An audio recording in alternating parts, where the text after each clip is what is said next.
Hey everyone, Mike Fixes Things here.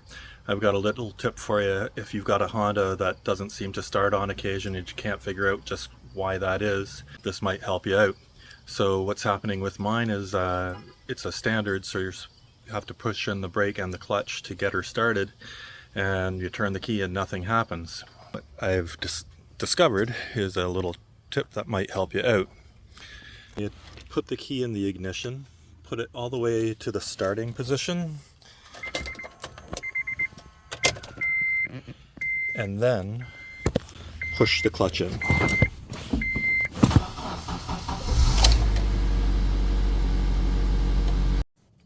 So I think you saw that, how it didn't engage on the first press of the clutch, but it did on the second. So I think there's a sensor in that clutch pedal that signals the engine that it's okay to start when it's depressed, but maybe with the older Hondas it's getting a little sticky and not sensing things properly. Hope that helps.